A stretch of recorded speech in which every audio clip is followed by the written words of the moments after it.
everyone, I'm JD from Willow Journals. Welcome back to my channel. I am super excited to finally share with you the finished flip through of my Daphne's Diary journals. Way back last year I was talking about how I was starting a new series over on my Patreon where I was going to make myself a Daphne's Diary journal from start to finish, and this was the one that I'd planned to make, but I ended up making two over there as well because I just loved both of these covers. I have about 8 or 10 Daphne's Diary magazines, and I went through each magazine looking for pages. I went through looking at each of the covers, choosing my covers, and I narrowed down, because you know if there's 10 magazines, there's 20 covers front and back. So from those 20 covers, I chose these two for my personal journals. And I've got one more of this larger size, then I've got this narrower sort of traveler's notebook size one here. This one, I knew I was going to do this one right from the beginning because I loved the colour of this, sort of the minty bluer tones, and love the flowers there. But this one just really spoke to me as well. My least favourite colour is yellow, so I didn't like that, but I just love like the vintage elements, and this picture, this image here really spoke to me and sort of matches up where I am this season, and with my word for the year being explore and that kind of thing. And I just covered up, there was something here, I think it was a word or something, just covered up with my own a sticker label, and I love how it kind of ties in the vintage look, and I can put maybe the name of the journal here or a quote there, and give you a look at the back of this one.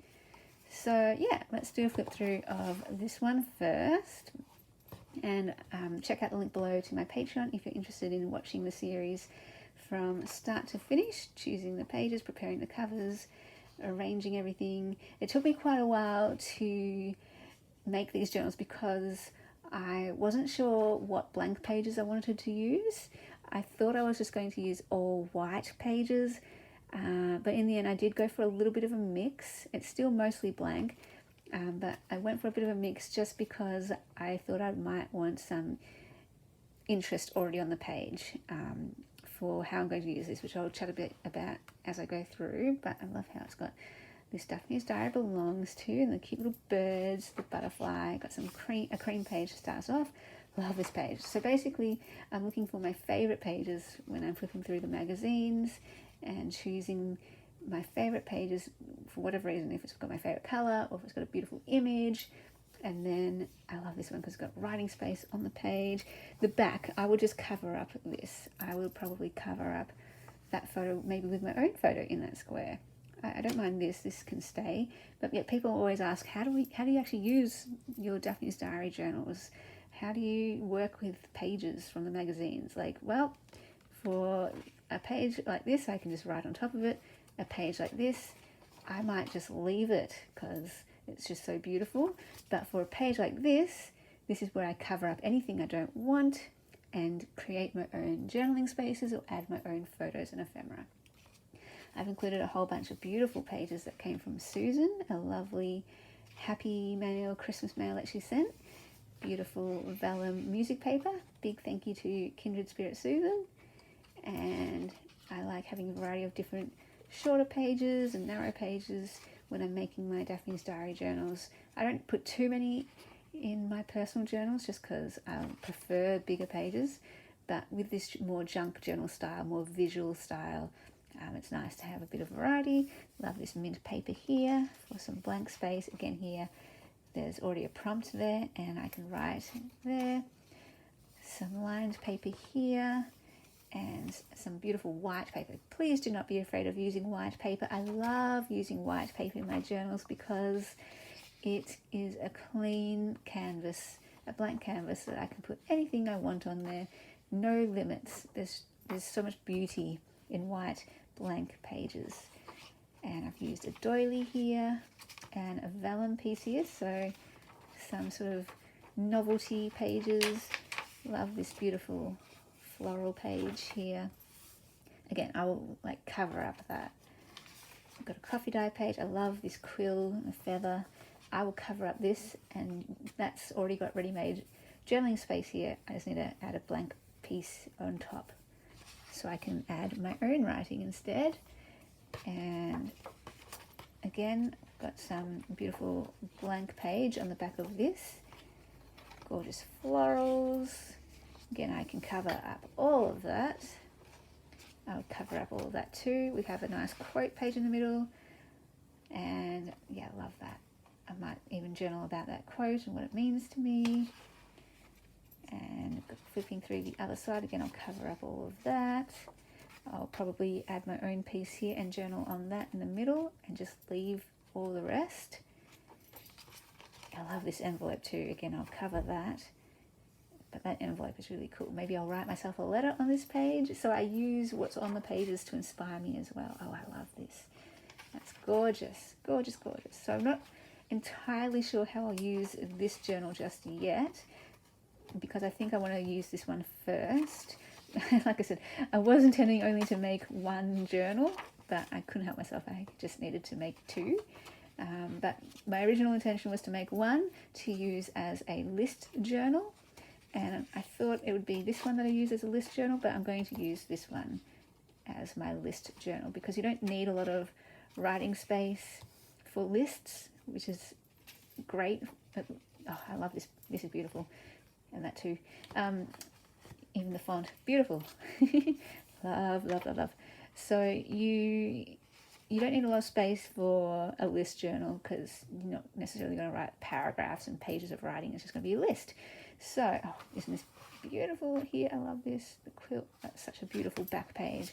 So I thought I'd use the smaller journal for the list journal, and I will be doing a list journal course. I told my patrons as I was making this series that my plan is to hopefully do 2 list journal courses over this year. One in the first half of the year, one in the second. One will be just for patrons, but one will be on my channel.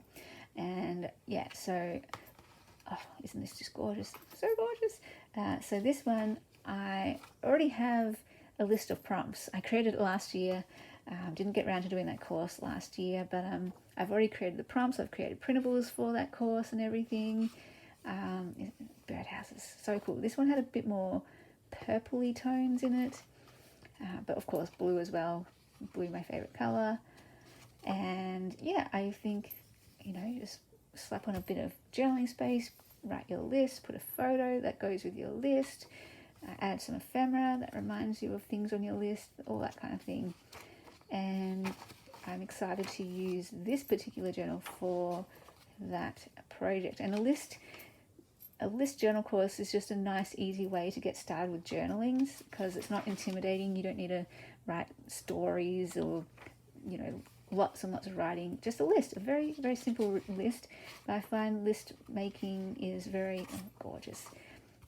Therapeutic in itself. Like, it seems really simple, but it can be so. It's a reflective exercise, and just take 5 minutes out from your day to create a page and think and write something down, and then it's great to look back on. I've done list journals before and list courses before, and I found them really, really enjoyable and really, really helpful. Look at this middle page. Isn't it gorgeous? And I'm all about anything that helps me pass it on because it might help someone else too. So yeah, I am looking forward to that. The first round, I believe, will be in March for the first list journal course, and just a nice introduction to journaling. If you have any list prompts that you would like to see included in a list journal course, feel free to share them with me too, and we can maybe incorporate them, and you can come up with your own prompts, honestly. Like right now, just take 10 minutes, get a pen, write down some lists. Like I've got 31 for one for every day of the month in March, but you can just come up with 5 lists if you want, or 10, and then that could just be a really simple thing, maybe 7, a list for every day of the week, just to break you into journaling, just 1 week of journaling, just an easy win. Isn't this beautiful? And if you come up with them yourself, it's going to be personal to you and mean something to you. Sometimes you need some outside inspiration. That I often need outside prompts because it gets me thinking differently. It gets me seeing things differently and going beyond what I would normally come up with myself. And it, forces creativity, it forces thinking differently. And I find that very helpful in my own self-reflection, self-discovery, journaling practice type thing. But yeah, coming up with your own is fun too. So I've come up with my own, as well as done other courses and other prompts from other people. But now I want to try doing one for the first time of my own list prompts, and really getting more personal with what matters to me and what I want to gather together in a journal through lists. But yeah, that's all going to come later in March sometime, I believe. But yeah, keen for that, and love how these turned out. I wasn't sure how I was going to use this one. Maybe as another memory journal. My very first Daphne's Diary journal I made was a memory journal. I'm not sure yet how I'll use it, but all good. I know how I'll use this one. Maybe this one can be for the second list course. I don't know. Maybe I'll find I want more space. Yeah, not sure, but I don't need to know right now. I have this one ready to go, and I love it. I love it. Hope you enjoyed that flip through. Hope you enjoyed making your own Daphne's Diary journal if you followed along over on my Patreon. I know some of you were.